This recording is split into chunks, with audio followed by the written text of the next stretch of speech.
Hey guys, Yu-Gi-Oh! Buddha coming to you with a video. I'm gonna do a deck profile of a Yu-Gi-Oh! Deck. Some of you may have heard, I stopped playing Vanguard. I'm still in Yu-Gi-Oh! Because, I do judge from time to time. And I just started playing Magic recently. I did a draft about a month ago. It was in cons and now Favorite Forge I haven't done a draft in. I might do a draft in it this Friday. Don't quote me on that. But yeah, Magic is really, really fun compared to Yu-Gi-Oh! Because Yu-Gi-Oh! Is just obligatory, Burning Abyss, Cliff Fort, Tether Knight, Still Shit All is running around, and just obligatory, you know, meta. I'm happy that Negros are coming because it's a new deck. Yes, it's gonna take a top spot in the big, meta game, but at least it's a new deck and it's gonna be combos we're gonna get sick of eventually as well. But still fresh for the time being. We're also getting Spirit Beast, which I think are gonna be good, and Yusenju, which is, nuts. But yeah, I'm gonna do a deck profile of a deck I would be playing if I did play in Yu-Gi-Oh! So let's get started. For those of you who already know what I play for Yu-Gi-Oh!, so you shouldn't be shocked what deck this is. It is Rock Stun. For those who don't know what Rock Stun is, I'll explain it to you in detail. First with the monsters. Give me a second here. 3 Koa'ki Mirror Wall. All the Koa'ki Mirror monsters in my deck have 1900 attack and 1200 defense. So they all share the same stats no matter what.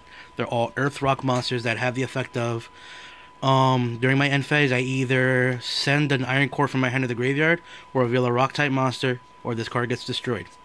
They all share that effect, every single one of them. This one in particular, what he does is when a spell card would be activated, I can negate the activation of that card by tributing him for cost, and just sending him anywhere. Doesn't have to go to the graveyard, tributing him for cost, and negating the activation.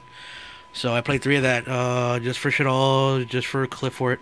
I'm pretty sure I can negate a Pendulum monster that activates in the Pendulum Zone, so the initial activation of Scout, or just a Pendulum monster going to the Pendulum Zone, I can negate. But yeah, 3 of that. Good card. Next up, 3 Quackmero Sandman. I'm going with the original big 3. Sandman, same effect, except he negates traps by trading himself. So the original 3 are Wall, Sandman, and Guardian. Guardian, what he does is, he also, again, reveal, otherwise he dies. He tributes himself to negate a monster effect anywhere, including the damage. Anytime a monster effect would activate on either player's turn, I tribute him, negate the activation of said monster effect, and destroy it. So it just literally shuts off anything that would try to activate that I don't want to happen. Like Torgai, no. Like just, generic shit. And finally, the new guy in my deck. The guy that came out in, what is it, Secrets of Eternity? Yeah, in Secrets of Eternity. Koa'ki Mirror Overload, even though his Japanese name is Overdose, which is a fucking far better name. Whenever your opponent would initiate an inherent summon, an initial inherent summon, i.e. normal summon, flip summon, pendulum summon, synchro summon, Xyz summon, a BLS summon, pretty much an inherent built-in summon to the game mechanic, I can tribute this card, negate the summon, and destroy it. So pretty much he's a bit of a solemn warning on legs, which is really, really good. So pretty much you summon Denko, negate, destroy. Torgai, negate, destroy. You're playing Cliff Forts, you add a sacrifice, and I couldn't stop it. You want to normal summon a a Cliff Fort sacrifice, negate the summon and destroy it. Have sacrifice in the field or in your hand for a while. What else? I'm just thinking of decks in general. Yeah, the Denko Sekka, negate, destroy. So yeah, pretty much anything that would just, Manju, fuck that whore. Kill me, but not with Manju. But yeah, 3 of those, so pretty much it's 12 Koa'ki Mirror monsters, all doing monster effects, spells, traps, and inherent summons, which is really good. And then for the rest of the monsters, because there's other rock support type monsters, Block Golem. His effect is while your graveyard remains entirely pure earth, you contribute this card to the graveyard to target to target 2 level 4 or lower earth monsters. Special summon them. But for the remainder of the turn that they're special summoned, their effects on the field cannot be activated. So pretty much I cannot use their effects if I use Block Golem, special summon 2 different ones. I can't use their effects to start, negating shit. But the thing is good about this card, it's not once per turn. So initially, if you normal summon, activate effect, special summon 2. If you have Call of the Haunted face down, you can bring this back and do it again. It has no restriction. The only condition is your graveyard has to be pure earth. So pretty much I have to stay loyal to Mother Nature or she fucks me in my ass. But 3 of this, because it's a Rescue Rabbit and it's a fantastic card. And the last Earth monster, Gremel. If hopefully you know what Gremel does, just the one of. In obligatory Rock Stun decks, you do play the Fossil Dyna. But the thing is, Fossil Dyna is way too weak, and a simple normal summon of a monster and to poke over a 1200 a little baby is not hard to do. So Fossil Dyna is in my side deck. Don't get me twisted. For those who want to know a little bit about my side deck, well, spoiler alert, it's in my side deck. The number, it's up to you, but it is a rock monster because it saves the Koa'ki Mirrors inherently from dying because you're revealing rocks. Grandma's a rock, Black Golems are rock, themselves are rocks. So it keeps them on the board longer. That's why you do main them. But in my case, I don't like to main them because they're like, eh. But yeah, that's 16 monsters. Onto spells, I believe it's also 16. Don't quote me on that. I could be wrong. It'd be 16 or 17. 3 Power Duality. This deck is slow, so you want to grab the pieces that you need at the time you need them. So for that, we have 3 Power Duality, 3 Upstart Goblin, and 3 of the another new card that I haven't really talked about, Diamond Core of Koa'ki Mirror. Power Duality, you know, look at top 3, add 1, can't spell summon. Upstart, give your opponent some life, draw a card. And Diamond Core says you could add any Koa'ki Mirror card from your deck to your hand, with the exception of Diamond Core, because Diamond Core, that would be disgusting if you could do that. There's a reason why. Its second effect. During your turn, you can banish this card from your graveyard. For the remainder of the turn, Koa'ki Mirror monsters cannot be destroyed. It is broad because their end phase effects happen in the end phase when you have to reveal or they die, but this is for the remainder of the turn. So in end phase, if during the turn you activated this, in end phase you would usually reveal one to save them. You would just say let it die, and this would just fizzle out at the end of the turn completely. So if you don't have a rock monster in your hand and you have a field of Koa'ki Mirrors that would die, just banish this. Keep your board, and at the same time, just maintain field advantage because you didn't have a rock monster. So this is initially another rock monster, which is really, really good. It also is a Rhoda for them, so if I need to negate a monster or something, or if I know what my opponent is playing just from prior knowledge, this is a really fucking good card. So yeah, those are my 9 search through, dig through time cards. Shout out to Magic for that one.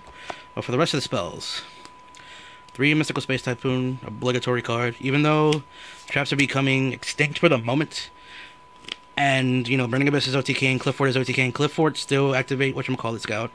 Burning Abyss still have the tendency of setting their Econs, their Fire Lakes, and their, whatchamacallit, Wing Blasts. Even though I play Sandman to get traps, I'd rather just poke at the one things that they have. Shadowls, it's whatever. They do set fucking core, but, you know, it's gonna say that I'd rather just bluff it out with this. 2 Dark Hole. For the aforementioned Diamond Core. Since my monsters cannot be destroyed for the entire turn, if I have already committed to my board and then late game I draw this, I will banish Diamond Core, they won't be destroyed, and then Dark Hole. Their field goes, my field stays. If anything goes off, I have probably Guardian or something to stop summons, spells, traps, what have you, and that would just pretty much solidify game state. So I'm happy this went to 2. If this ever goes to 3, I would absolutely play 3 just because you have the 3 Diamond Core as well. So yeah, 2 of that. Soul Charge. Now I am playing Black Golem, but you're thinking, you know, you could do a lot of plays with Soul Charge because you can bring back X amount of Koa'ki Mirrors and just spam out. But you can be really smart with this card because of Black Golem. If you have, like, for example, 4 Koa'ki Mirrors in grave and 2 Black Golem, you can activate Soul Charge, bring back double Black Golem, paying 2,000 life. Use one of the Black Golems, special summon 2 Koa'ki Mirrors, and then use the other Black Golem, special summon 2. By paying 2,000 life points, you got 4 monsters out of your graveyard exponentially with the cost of 2,000, which is really, really good. The only thing I hate about this card is fucking you draw it early and it's ass. But yeah, it is what it is. It's Yu-Gi-Oh! But it's still a good card for what it is because I facilitate my grave by using other monsters to bring out more monsters and saving life, which is really good. And then finally Book of Moon because it's Book of Moon. So yeah. So I think that's about, let's see, 3, 6, 9, 12, 15, 16 spells, roughly. And then onto the traps, the obligatory one-offs. Torrential Tribute, aforementioned Diamond Core. I can, like, banish my Diamond Core, normal summon a monster. They try to do something like Bottomless, I'll just Torrential, nuke their board, keep my board. So Torrential is good for that reason. Compulse, because it's Compulse. I still play Bottomless because Cliff Forts are a thing. Shadows are still a thing in my locals. Burning Abyss, yeah, it's there, but I could always hide it out and put in other shit, i.e. Fossil Dyna, aforementioned. Solemn Warning, great card, obviously, one of. Call the Haunted. Along with the Soul Charge, Call of the Haunted is an amazing card. Because end phase, I can Call the Haunted my guy instead of you, like, activating Emptiness or MST or something. If you set it, I'll just Call the Haunted my guy. Or a Block Golem even, at the end phase, draw for turn.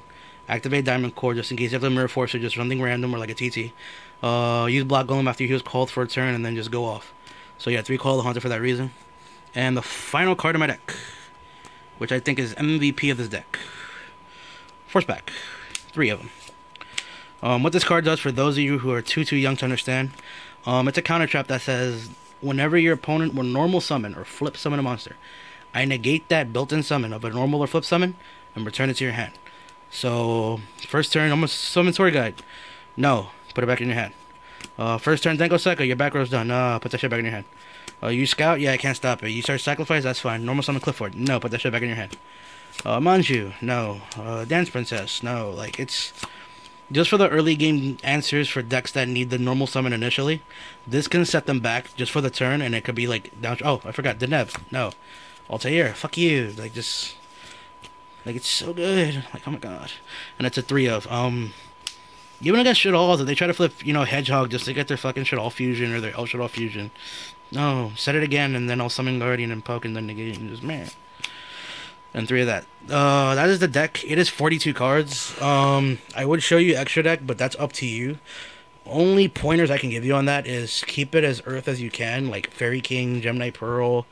Because once a non-Earth card goes into your graveyard, it shuts off Black Golem Exponent. Like, it shuts him off. You need him to stay purely Earth, because if like a water or something touches your grid that's not Earth, he's dead in your deck. You can't do anything unless you waste a call or a soul charge to pluck it out of the graveyard so you can get him free. Yeah, but it's a 42 card deck. You can take out the Dark Holes to play it at 40. Like, there's a lot of cards you can take out and play it as your own. You could play like Sirlori Calcos, Solidarity. I have those cards. I just choose not to play them because, like I said, it's slow. You want the deck to go off the way you want it to. But yeah, guys, that's it. Tell me what you guys think. I mean, I like it. It's fun. I've beaten certain decks. I've had grind games with certain decks, but this deck is very, very fun. If you're looking for something cheap and stunnable and just playable, this is a very good deck to pick up. So yeah, guys, let me know what you think, and catch you guys later. See ya.